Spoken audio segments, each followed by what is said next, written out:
Today we're talking with Michael Cohen, Managing Director at Stalliant, a team that's half engineering, half CFO. Michael helps lower middle market, PE backed companies replace shadow processes with finance first data systems using the tools they already own. Today you'll learn how to ship MVPs that stick, where AI actually belongs in finance, and how to define win conditions that translate into real savings. Michael, welcome to Just Curious. Glad to be here. Who is Michael Cohen and what is Stalliant? Michael Cohen has an accounting and finance, very traditional like accounting and finance background. I came up in public accounting and Big Four, and then as I went through that, I my priorities shifted and I moved closer and closer to data analytics and data engineering. I ran my own consultancy for a couple years, combining finance and data engineering. And then I met the founder of Stalliant, Jay Majeski, and we spoke for a bit. I actually pitched him as a client originally, and we very quickly found out that we do the exact same thing. And so we ended up merging, or he ended up sort of acquiring me. And so Stalliant works with middle market businesses. A lot of them are PE backed, and we want to bring the hard won knowledge of data engineering departments into the finance function with the oversight of people who have actually been private equity CFOs. What brought you into data analytics? Was there something about the importance of data, or especially in finance, that attracted you? What led you to move from public accounting to what you do now? So I went from public accounting into private equity, pivoted back into public accounting, and then left for data analytics. In my first pivot out of accounting, I was with a private equity firm, and that was when I first saw the spark of the idea that data engineering or engineering in general really needed to be in the finance department because their closes were so painful unnecessarily.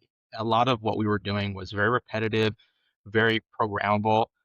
And if I knew then what I know now, I probably could have automated myself and one or two other people out of a job. I pivoted back into public accounting and I started to see a lot more of the same, where not only were things repeatable, even though we were sort of dealing with them on an ad hoc basis, but also as the accounting and finance departments, we were fielding a lot of information questions. And so I think that's the case with a lot of small businesses. And that's what we've seen is that of course, financial statements and financial data is very important in decision making.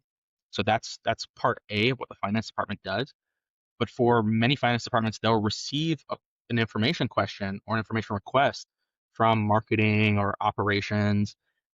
And because they're sort of the Excel people of the office, it by default goes to them and they crank out these reports. And so I moved out of public accounting eventually. I knew that wasn't where I wanted to be. I knew I wanted that to be a stepping stone. And I got into data analytics almost by accident, just because I was providing this sort of the tools and processes for finance departments to act as the information engine for the rest of the business. And that I later discovered that that's data engineering, that's data analytics inside the finance department. Yeah, and that work at Audax in private equity, you noted that the reporting cycles were painful and that those closes took a lot of time, but also that people were constantly requesting data of answers from you.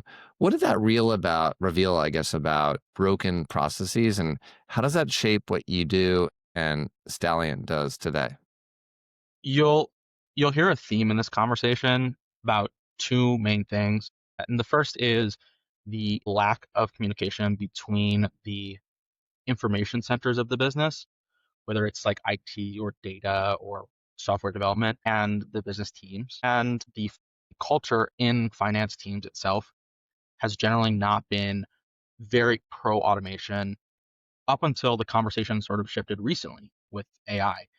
So when I was working at Audax and then again at PwC and then again at my own consultancy, I saw all these things repeat themselves. That there was IT and finance were not speaking the same language, And the culture in the finance department didn't lend itself to automating repeatable processes and acting as that information engine, even though that's what they were doing by default.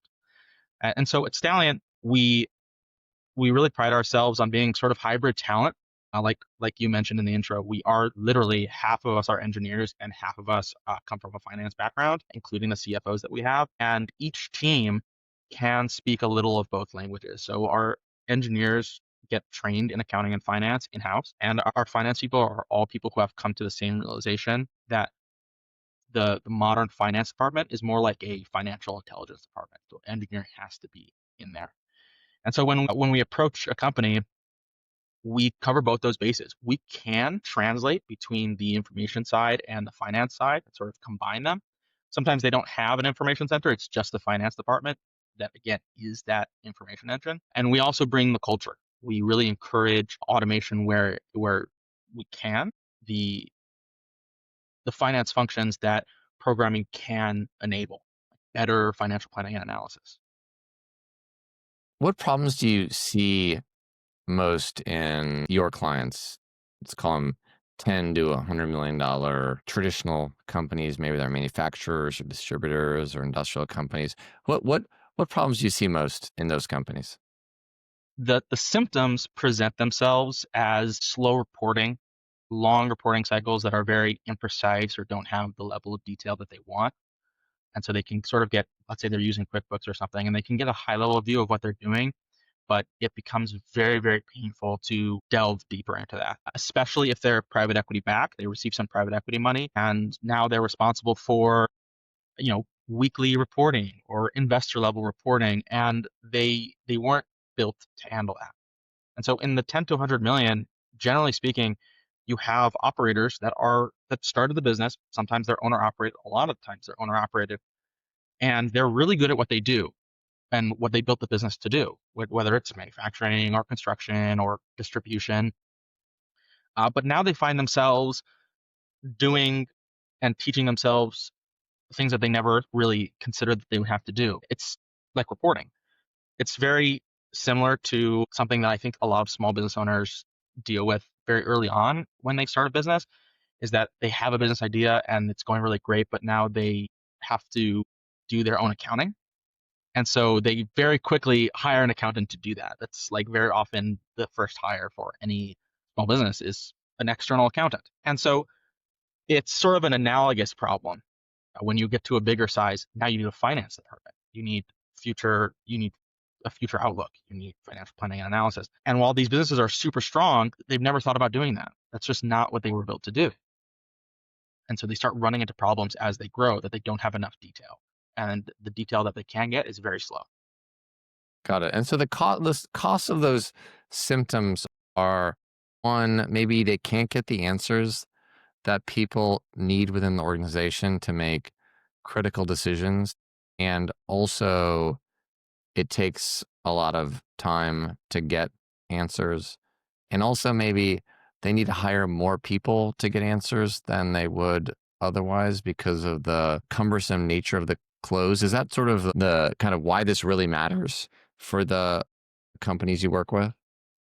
Yeah, yeah, both of those things. Either they're trying to hire more people, or if they don't hire more people, the specialists from other departments get stuck trying to figure out this reporting. So that if they have a machinist who's really good in, again, construction, distribution, retail, whatever it is, they sort of have to try to pick up Excel or some other tool, and it's dragging down a lot of their business. The other thing that you mentioned is, yeah, the information cycle is very slow, and so they're trying to figure out what to do next in their business, but they're dealing with data from 2 months ago.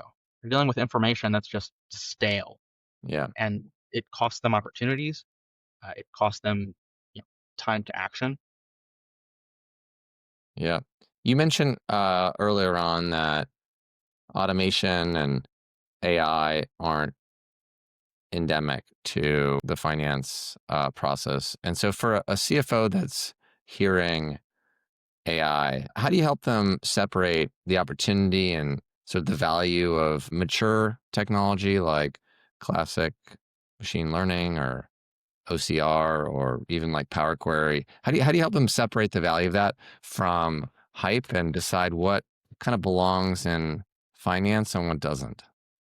Yeah, this is definitely my soapbox. This is what I'll get up on and talk about all the time. So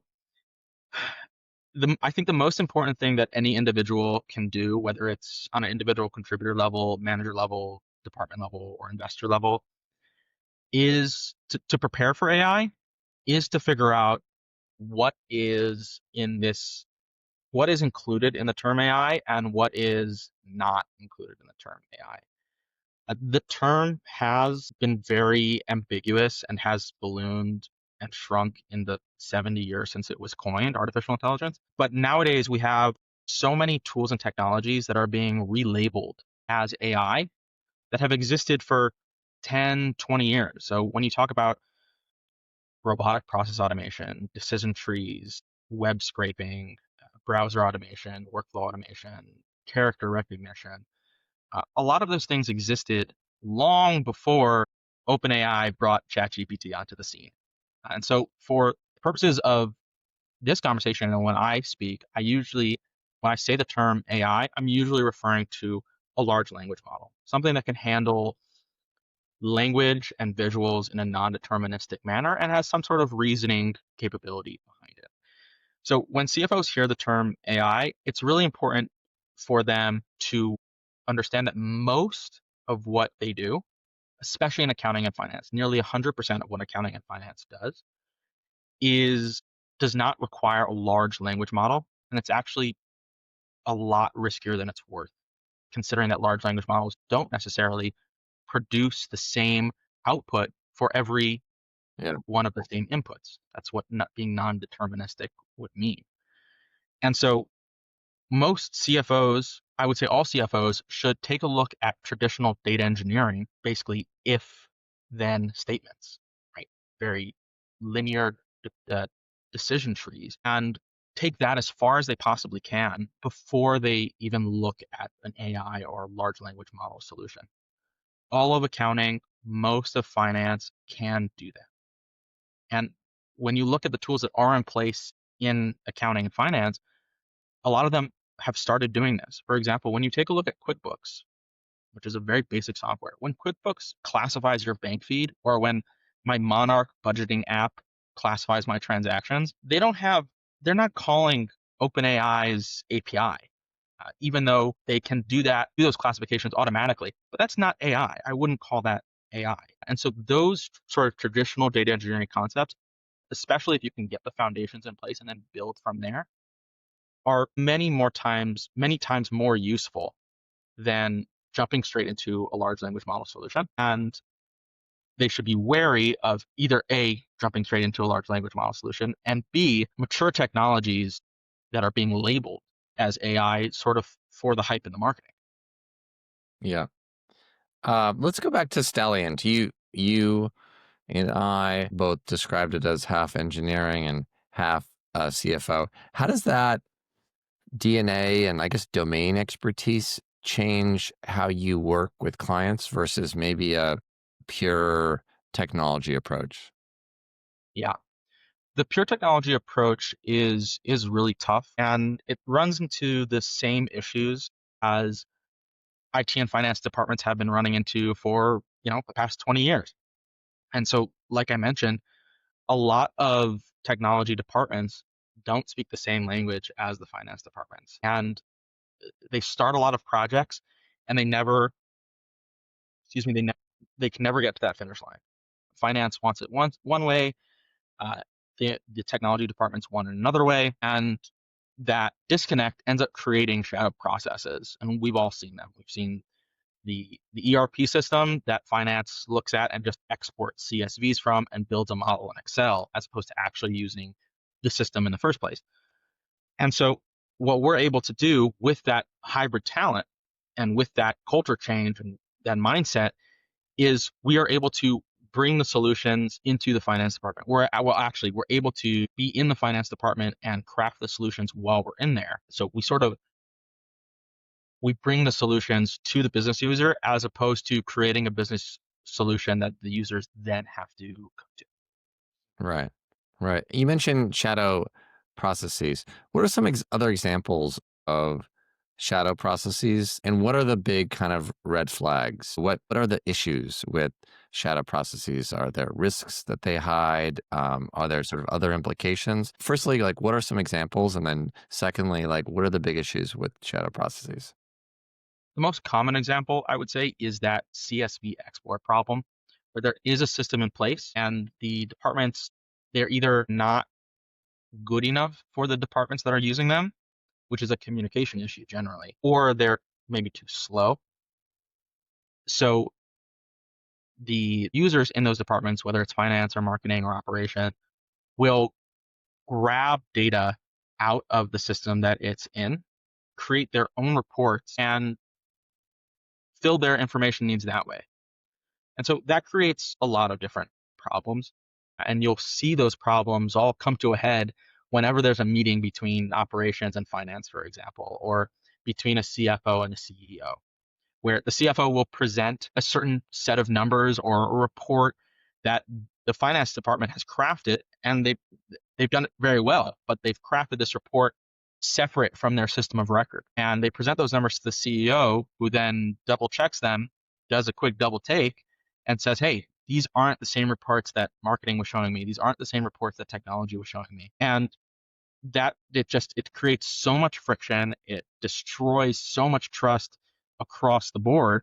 Then you're back to the problem in the first place. There's no information engine that helps run the business. Yeah.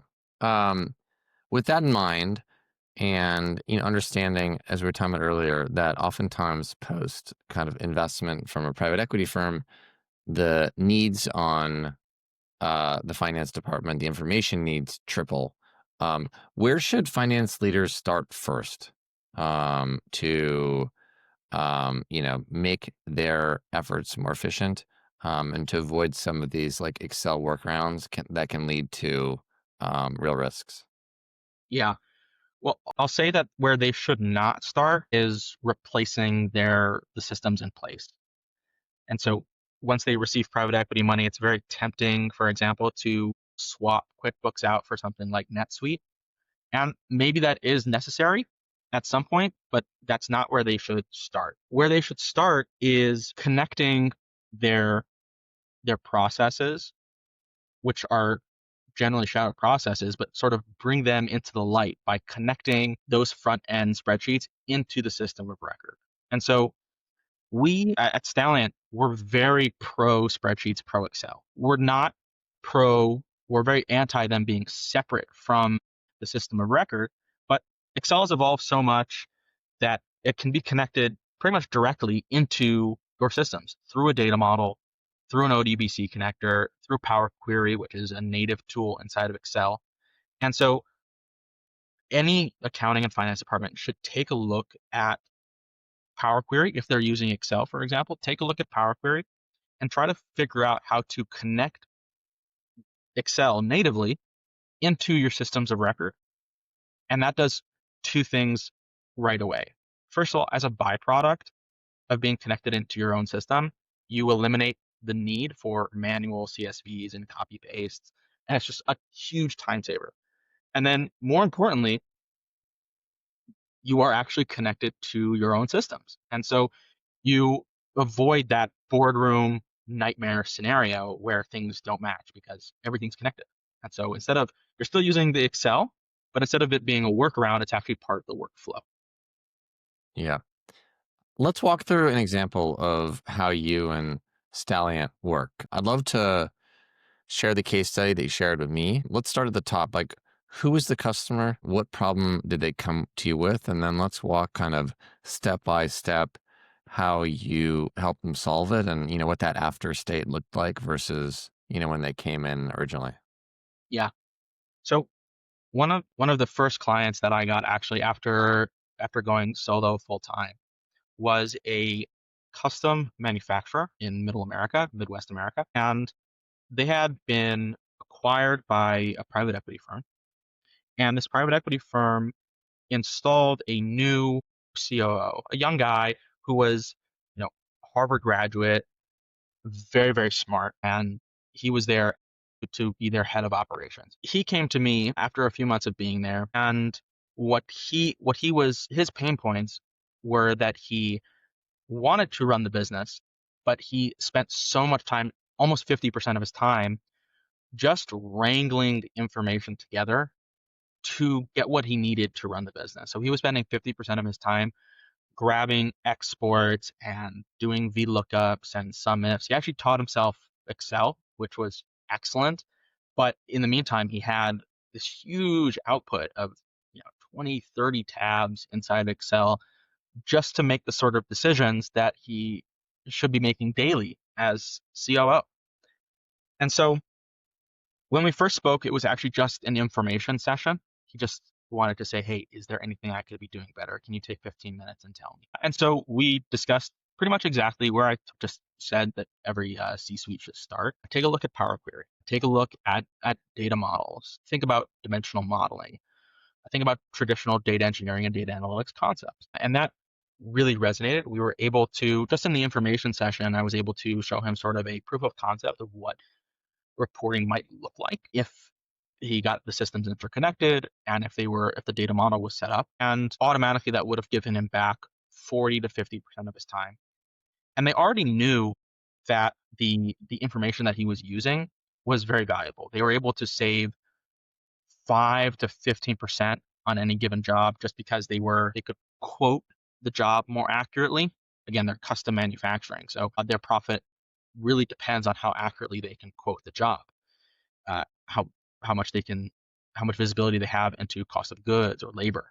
So they were able to get 5 to 15% on their bottom line on any given job just because they had insight into that. So they knew how valuable the information was. It was just so painful to get it.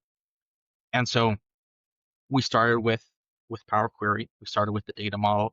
We moved into technologies like Fabric and Azure for that data engineering piece, that data pipeline to connect to QuickBooks and move that information out of QuickBooks so that it could be usable. And after we were finished with that, it becomes really a very different, his role in the company transforms. So instead of being sort of a clerical role where he's wrangling all this information, he could actually be a bona fide head of operations and have an overview of what's going on in the business and make decisions accordingly. And the operation there, or the methodology that we use, is really the same across the board. And so they can then roll that up out to the rest of their portfolio.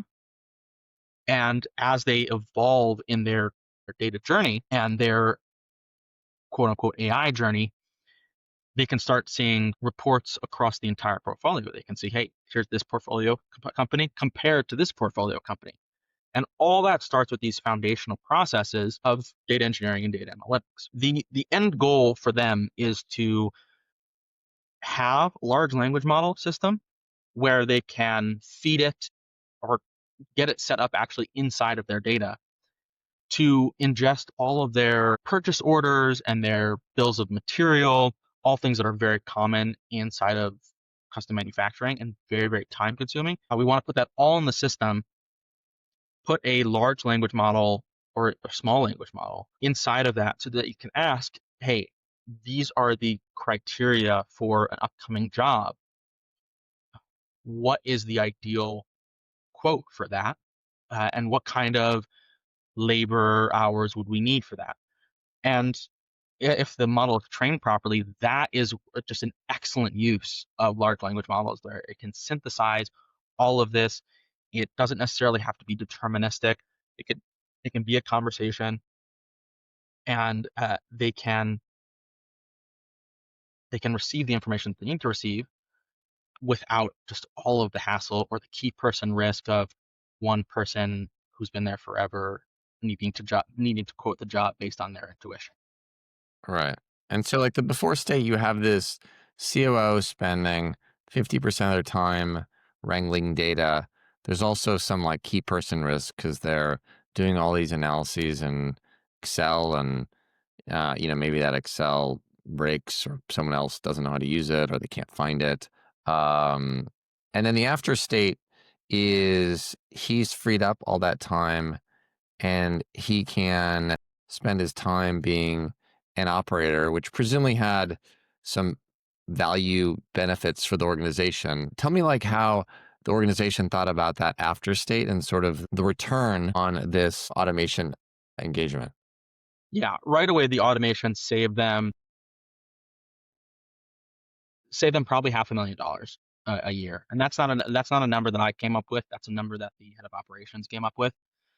It saved right away, if we just do the math on 50% of the time for a head of operations, that's $100,000 a year, and then probably another $300,000 to $400,000 a year from the employees trying to figure out all of the Excel processes, and additional savings on because they were able to track vendor expenses. They were able to better mobilize their people so that they could do work in more efficiently, more efficient batches. The other thing that they were able to do was not just cut costs, but they were also able to increase top line revenue. And so we were able to do that by taking a look at the customers that they had. And once they could understand which customers were the most profitable and which had the most opportunities, they could continue to keep a relationship with those customers, keep those customers warm, keep coming back to them, and get repeat business from customers. So their customer acquisition cost goes down, their customer lifetime value goes up. And so aside from the cost savings, there's actually top line revenue increase, which is where we really want to be. It's really great when finance can cut costs. It's even better when finance can increase revenue. Yeah. I would imagine that there was some skepticism within the organization before you implemented these changes. Tell me a little bit about that skepticism and what tactics or strategies converted them from skeptics into supporters. Yeah, we had 2 points of skepticism. Let's call it resistance to change. The first was from the CEO of the business, who again was an owner of the business for several decades, and we ran into some pushback there, which we run into pretty often. Of sort of, this is the way we've always done things. This is what's working for us. We were able to tackle that pretty effectively with the help of the head of operations, because we were able to show side by side, hey, on this job, we tracked all our numbers compared to this similar job a year ago where we were not tracking these numbers. And we made a lot more on the job that we tracked the numbers on. And so the value proposition was there. Uh, once we got past the CEO and we submitted the project to the private equity firm, they were hesitant on the idea. They liked it, but they needed some reassurances because they had been burned in the past by the similar consultants. And so what they asked were 2 things. First of all, to start very, very small and create an MVP, create proof of concept before we could continue to move, especially because they are a growing company. They don't want to build a big system and then have to replace it all as they grow. And so that's very in the middle of the fairway for us. That's the way we love to operate. Give the finance department something that they can use, and we can build from there. We can build sort of in a modular, scalable way. The second piece that they were concerned about was accuracy, which rightly so, right? If they had a situation where they had a similar project done in a different portfolio company, but it turns out the numbers were overstated tremendously, and that was a nightmare scenario for them.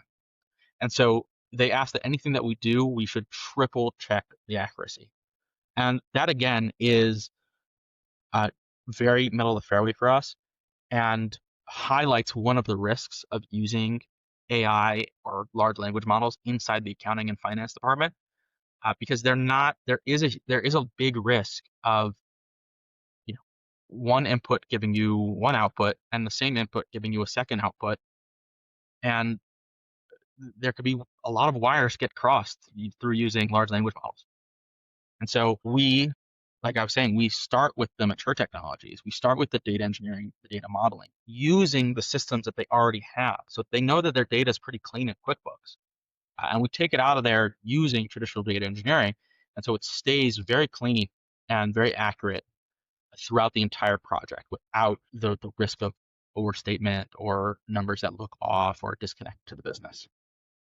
Yeah. I want to ask you a little bit about the choice of tools using um, kind of Excel native or tools that work within the Microsoft environment versus a startup or other technology solution. Tell me a little bit about that decision and, why you think it's important?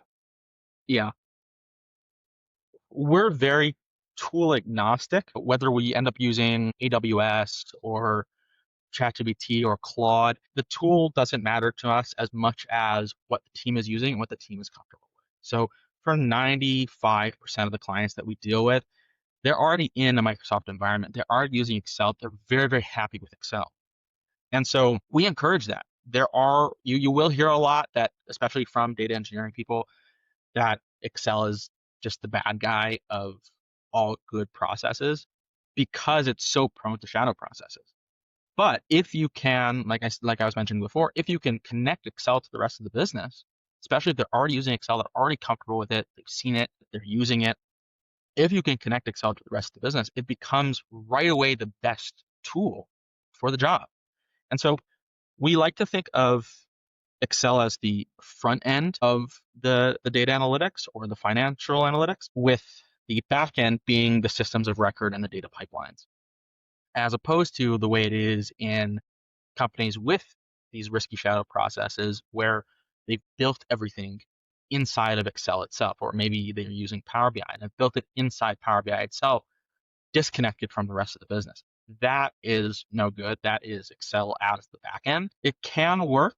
It can work. It's just risky for all the reasons that we've mentioned. And there's just a lot of, uh, there's a nightmare scenario waiting to happen in the boardroom. But if it's already there and it can be connected into the business, it right away becomes a super great tool. It's a tool that's native to the business and everybody understands it. Yeah. As we come to a close, I'd love to go back to LLMs. For leaders that are tempted to deploy LLMs into accounting, what conditions should they consider when deciding whether to deploy those models or using mature technology like you did in this case study? Yeah. So really consider what an LLM is, again, as opposed to other technologies.